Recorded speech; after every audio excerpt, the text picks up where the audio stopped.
Okay, well, I thought I would share why my art sucks.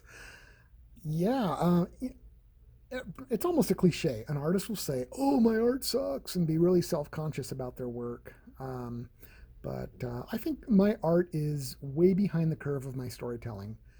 I always say that I'm a better storyteller than I am an artist. I have story goals that my art can't really fill the shoes of. Nowadays, I have extremely limited time to work on my art. I have a full time job, and one weekend a month is given to military duty. My wife is an educator, so during the school year, she is buried in grading papers and making lesson plans and syllabi. So I have time to myself even when she's working from home. But during summer, we want to maximize our time together, so my schedule tightens up. It tightens up a lot during the summer. So the downside is that I don't have time to experiment, explore, and dabble in artistic nuances. I just need to produce. I need to knock stuff out. So for me, making the comics that are going to be the product, is my art practice time. So that means that a lot of mistakes, especially mistakes with perspective and anatomy, end up in the final product because I really don't have time to iron them out. I need to produce. I have deadlines and stuff. I also have the belief that a half assed comic that gets printed has more viewers than the perfect comic that never leaves development. My time in the military has also taught me not to get stuck in an endless loop of second guessing. Uh, I like to call the paralysis of analysis. I need to create, I need to make, I need to do, and I need to push stuff out, now. So, like a lot of artists growing up, I also had to put up with the usual headwind of naysayers. People always say things to young artists like, "Oh, how art is fun to do in your spare time, but ultimately it's useless. Learn math, play sports, don't waste time with that stuff." I don't think there's an artist alive that hasn't gotten that. Um, I mean, my parents were supportive, but overall it was like, you're going to be good at art, but math is more important. You should do something with that. So I kind of piddled away a lot of my time in my youth, listening to this and treating my art as a waste of time. And at the time, I grew up in a rural, socially very conservative part of the country that was really into this, you know, job idea. You need to have a career and all that. Art was a wasteful indulgence. So I didn't really bother to learn, not consciously. I didn't make the effort to learn because I internalized this idea that it was useless. But I was driven to do it. I couldn't stop. Illustrations, at least comic illustrations, not so much like fine art. I just couldn't stop myself. The stuff I loved was Mad Magazine and the few non superhero comics that I could find at the time. I was fascinated by animated shows and the characters, the art, the design, long past the time when most kids grew out of them. So my parents probably thought it's like, oh God, he's slow, he's behind. But I just loved animation. So um, I mean, eventually my parents gave up on this math drumbeat and tried to get me to do advertising or architecture.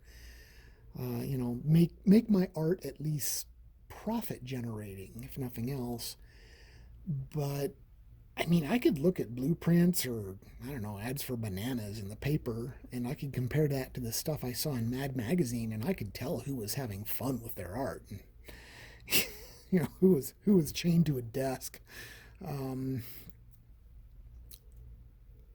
I think another problem was the typical art classes that were taught in schools.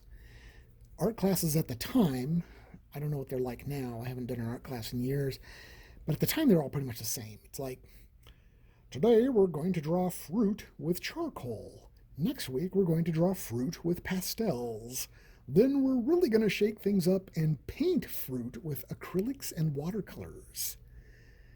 So, yeah, yeah.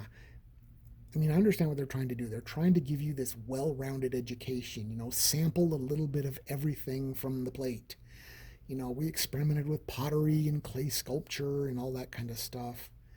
I mean, I don't know. I mean, yeah. But I already knew what I wanted to do. I wanted to illustrate in general and illustrate comics in particular.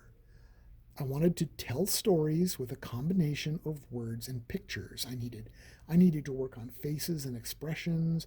I needed to work on foreshortening, perspective, hands, all of that. I ended up painting fruit. And because of that, I resisted. So the things that I could have learned, useful things about shading and shapes and stuff, I could have learned from the experience. But I was, in my mind, I was just like, God damn it, I'm painting fruit. Knock it off. So that rests squarely on my shoulders. I'm stubborn. I'm stubborn. But the school system, when you look at it, I look back. The school system is geared towards like fine art, the idea that art is something that you frame or put in a gallery and you admire. I wanted art that people would put their hands on and immerse themselves in. So I felt at the time like I didn't learn anything from the art classes, and part of that was, me being stubborn. I did learn comics anyway. I taught myself. If I happened to learn a breakthrough, a new technique, I'd incorporate it, but I'd do it while I was moving. I would not stop to explore, to examine. I wouldn't deconstruct it or internalize it. Like I would learn to draw a foreshortened hand and arm reaching forward, and I would only learn to draw that one way that one time, and then I'd kind of forget it, and I wouldn't know how to apply it to other things. I did other comics, but I largely retired from illustration to concentrate on story writing and finishing higher education. And of course, after deploying to Iraq, I had a hell of a story to tell, so I got back on the horse, so to speak. Once I did Bohica Blues online in 2013, I remembered how much I enjoyed this and how much I missed it. I started dusting off my old talents that had rusted from years of disuse. And then, kind of on top of that, I had to relearn the art that I had learned in patchwork style. And I started working with Photoshop. So that was a whole new skill set I had to learn on top of it. I learned it like I learned everything else. I learned by doing, self taught, seat of the pants art. I'm still way behind things like using layers to my advantage, locking layers as needed, using proper shading and highlighting techniques.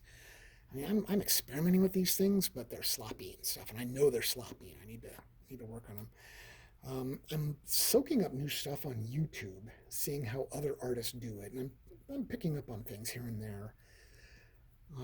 It helps that my main story in Bohica Blues is done now, and instead of cranking out 2 comics a week, I'm now doing about 3 a month. So Bohica Blues updates on the 1st, the 10th, and the 20th of each month. And now I've got at least 10 or so, 10 to 12 days between comics. And I have time to experiment and digest some of this stuff that I learned on the fly. Uh, I mean, hopefully I can apply these lessons in future upcoming projects. I do think my art is getting better now that I have time to explore the tools and I have started to incorporate the lessons I've learned. I'm making a little bit of progress, a little bit of income even. I can make goals and chart courses to achieve these goals. So right now, my art still kind of sucks. It still lags behind what I want it to be, but I'm working on it, and little by little, it's getting better. So anyhow, thank you for letting me drone on. I've blathered for a while. Anyhow, if there's anything you'd like to know about my art, my stories, thoughts on comics in general, my experiences in particular, real life or comic wise, leave a comment below. Like, subscribe, ring bell, whatever you do. Until then, thanks for following me on this little ride, and yeah, stay random. Bye.